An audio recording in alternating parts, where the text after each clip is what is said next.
Almost as soon as the war began, we started to see evidence of Molotov cocktail manufacture.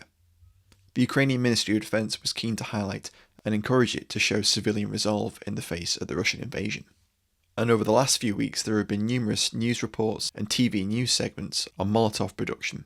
In this video we'll look at some of the production efforts, techniques and potential use of the Molotovs, as well as some historical context. Footage of Molotov production spread across social media platforms and was quickly seized upon by the world's media. Videos from across Ukraine showed children, students, the elderly and ordinary people working makeshift production lines.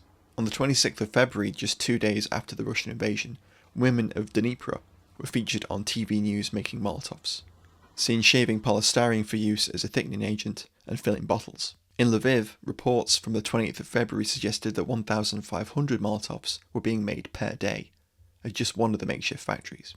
The Pravda brewery in Lviv also garnered attention, with its employees and bottles turned over to Molotov production.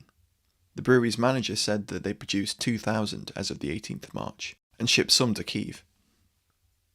The former Ukrainian Minister of Internal Affairs, Arsen Avakov, even got in on the act and posted a photograph of a Molotov cocktail he'd made using a bottle of 1998 Chateau Mouton Rothschild. On the 7th of March, the mayor of Lutsk estimated the city had stockpiled as many as 7,000 Molotovs, with more to be made. The morning after the invasion, the Ukrainian National Guard posted a graphic on their social media channels showing how to make a Molotov.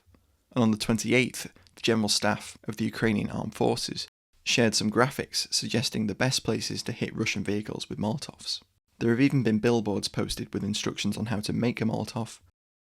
One of the many things that are different about the city during the war is the billboards. They have become surprisingly educational and practical. This is one that has a tutorial on how to make a Molotov cocktail. It tells you these 4 steps on how you put gas and some oil into this thing and add whatever you use to burn it, and it becomes a Molotov cocktail. Helpful tips for the civilians. And another with a simplified graphic showing the best spots to throw them at. Engine and the optical shaft. Hit those and these guys will have a very hard time. Now you are all the wiser. We've also seen a number of interesting delivery systems developed, ranging from medieval-inspired catapults to even a pneumatic mortar.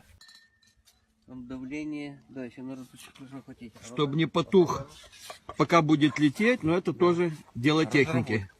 Так, еще раз. Смотрите, какой звук шикарный. Ох, ушла! Ушла есть! Ой, я думаю, что можно даже вертолет сбить. On the 28th of February we got our first video of a Molotov being used, with a short video showing a Molotov drive-by, with Ukrainians throwing a Molotov against the rear of a Russian vehicle before speeding away. Since then, a handful of other videos have shown Ukrainian civilians or territorial defence force members destroying abandoned Russian vehicles and equipment. Historically speaking, petrol-based improvised incendiary bombs have been used since the 1930s. Perhaps the first most prominent use came during the Spanish Civil War. The weapons later gained their nickname during the Winter War, after Soviet Foreign Minister Molotov. During the Second World War, Molotov cocktails were one of the first weapons made by the fledgling British Home Guard, with them remaining in the Home Guard arsenal well into the war. Both the British and US regular armies trained with Molotovs during the early years of the war, and they were certainly used by Soviet forces. Since then they've been used in countless riots, uprisings, revolutions, insurgencies and conflicts around the world. How widespread the use of Molotov cocktails has been is pretty much impossible to know at this point. Despite having a comparative wealth of footage and photographs from the ground, we still only see a tiny fraction of what's going on. It does appear that some have been used by the territorial defence units to destroy abandoned Russian vehicles, and some have been thrown at Russian vehicles either as part of an individual act of defiance or as part of more coordinated attacks on Russian forces. While Molotovs may seem futile in the face of a 40+ ton T-72, they remain cheap and effective weapons, and checkpoints across Ukraine have been seen to have ready supplies of them. For the urban fighting which was expected in cities across Ukraine, they make perfect sense as a plentiful, simple weapon which can be used to pepper Russian vehicles. Thanks for watching guys, don't forget to check out our other videos on developments in Ukraine and the other videos on the channel. If you enjoyed the video, please don't forget to like, comment, share and subscribe, and you can also support us via Patreon, we have some thank you perks available, so do check that out. Thanks again for watching, catch you in the next one.